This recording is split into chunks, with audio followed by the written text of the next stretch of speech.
Want to give a quick preview of Tennessee spring practice. That's going to start a week from yesterday, so the 18th, next Monday. They're going to come back from spring practice or spring break, begin spring practice. And, we have these conversations all the time, but, wanted to do it kind of in an overview light here. Some of the questions going into spring practice. What are you looking for?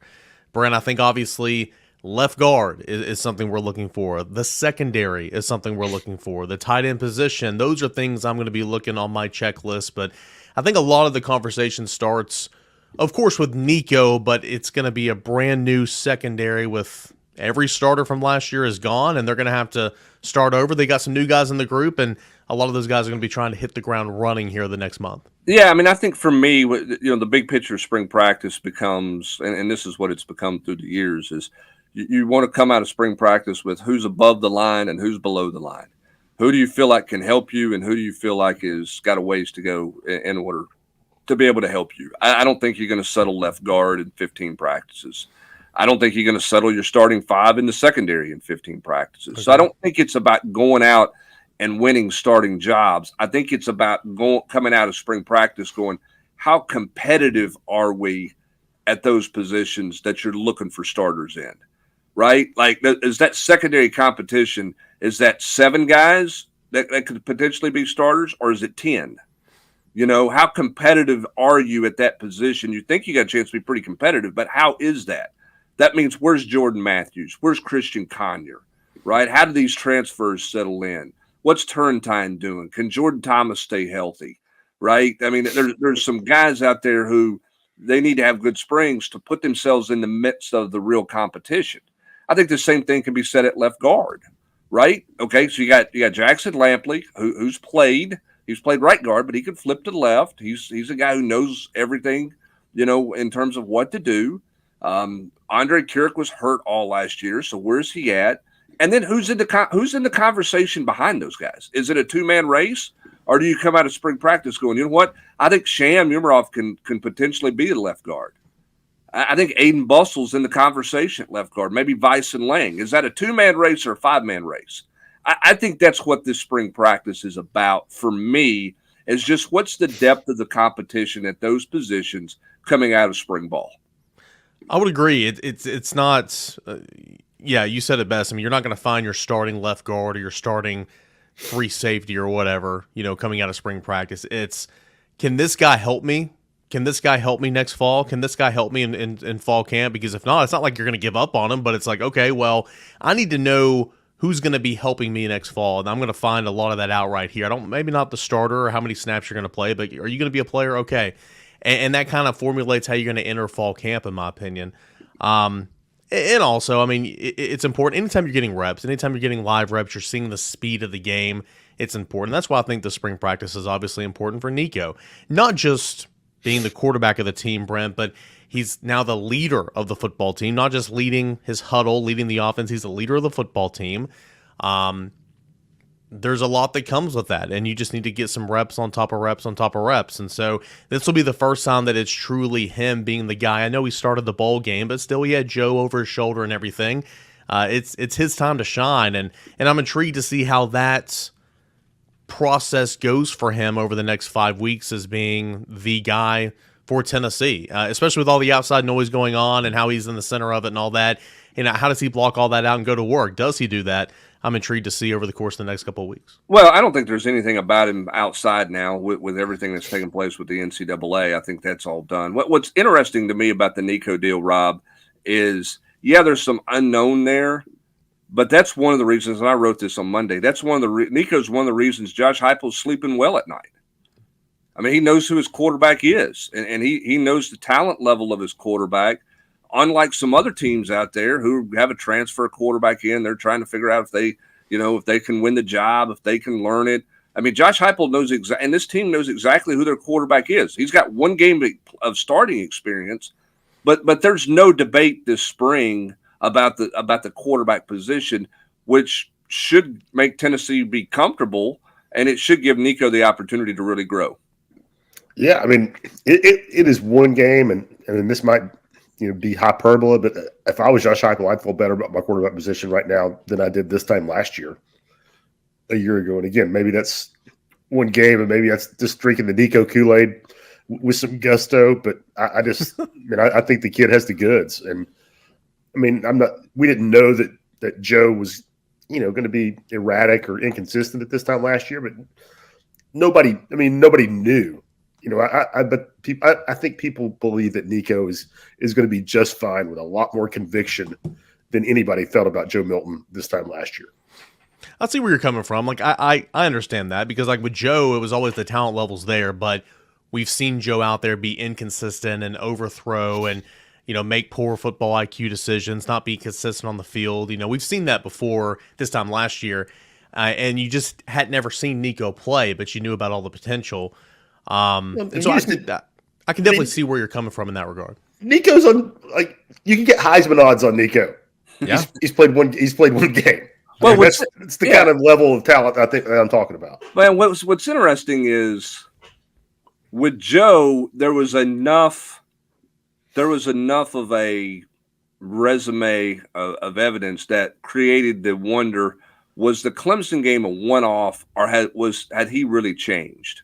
Right, that's where you were with Joe. Right, like the Clemson game, he was really good. I mean, statistically, right, he won the MVP, and that created a lot of buzz for him.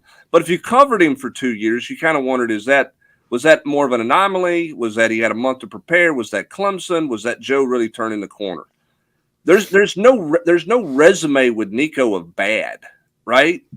I mean, you think about it, you didn't see him play a whole lot last year. And then the one game he starts the Iowa game. Yeah, he got sacked a bunch, but there's nothing that you walked out of the Iowa game going, man, he's over his head. It's too much for him.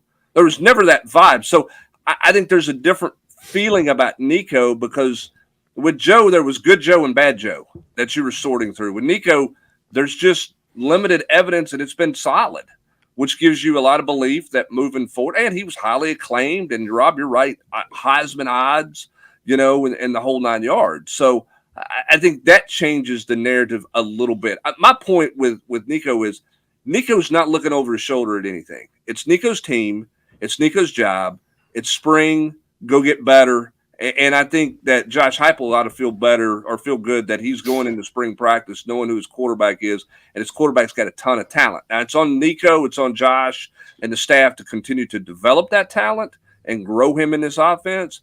But it's not like you got a jalapa or a gremlin that you're taking to the field to drive around, right? This guy's a sports car, right? You just got to get him. You got to get him dialed in. I think that's a different vibe than it is when you're not sure what you have, coming off your car lot, so to speak, for a really bad analogy, if you're wondering. We can go on and on talking about this football team. I do want to hit one more position real quick before we change gears here. Again, spring practice starting on Monday. We'll be out there to see the practice viewing periods and 2-minute drills, and we'll hear from Josh Heupel on Monday, and so on and so forth, leading up to the orange and white game. I'm really intrigued about this offensive line for a number of reasons. Obviously, left guard, as we mentioned. The flip from John Campbell to left tackle to right tackle. What's that going to look like? Lance Hurd. He was so highly touted as a prospect, but just didn't really have a spot because LSU was pretty good up front. But is it because he couldn't break through over there? Is that why he left? I mean, I want to see Lance Hurd. I want to see how good he is. And I expect a lot of quote unquote maintenance days, or take it easy days for some veterans in the spring, as you see sometimes. Cooper Mays, Javonte Spraggin still recovering from an injury and all that. But more than anything, Rob, and we talk about it all the time. I mean, who are some of these guys that can step up and be solid depth pieces? I mean, Jackson Lampley and Dane Davis played a lot last year. Ollie Lane has been that guy. He's out of the program now. Vice and Lang, Sham. I mean, who are some of these other guys who you can actually count on to maybe step up and be a player in 2025? Or if something were to happen, you wouldn't be scrambling trying to figure it out. This spring practice is huge for that group of guys, both offensive line and defensive line.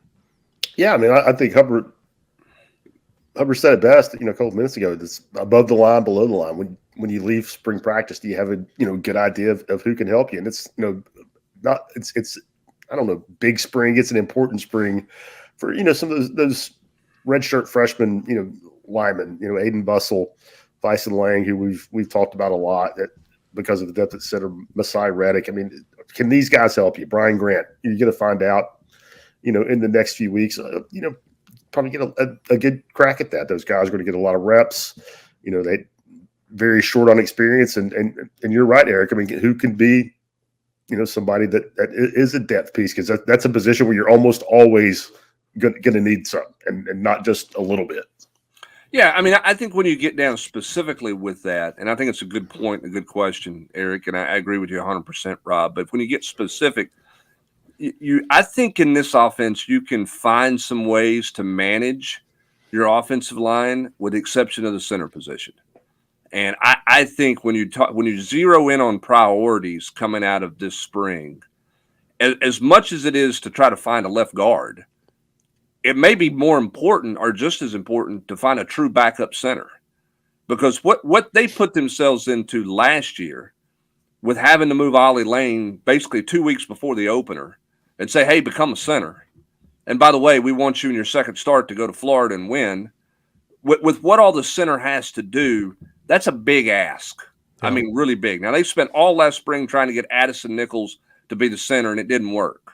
They do not need to come out of this spring going, well, we're going to go into August, and we still got to try to figure out who might be the backup center. Like, to me, if finding a left guard is priority one, 1B is finding a backup center, because you can't function without a backup center. And they've got to find somebody who can play that position. I think that's imperative for Glenn Ellerbe and Josh Heupel this spring. And we've had this conversation since Cooper was the backup center. Yeah. And again, it's been a luxury to have Cooper as your guy. Yeah. Okay, well, you got two things going on. One, he ain't going to be here in 25. And two, Rob, you learned last year, you better have somebody who can step in there and play that spot. And you don't want it to be on-the-job training. And again, I'm not critical of Ollie Lane in the least. What they asked him to do was hard. Mm-hmm. I mean, he'll tell you to this day, he went to Florida and his head was swimming pretty big when he went to Florida. I mean, you just can't put yourself in that situation. I mean, you gotta have some depth. You gotta have somebody you believe in behind Cooper Mays coming out of spring practice. Yeah, and Hubbard, to back up your point about them being able to do some things to help at other positions outside of center. I mean, what they averaged 200 plus yards rushing in the SEC last year, and how many guys off that line are drafted? I mean, in this draft, I mean in this league, that's, I mean, those aren't fake numbers once you've done it, over a season.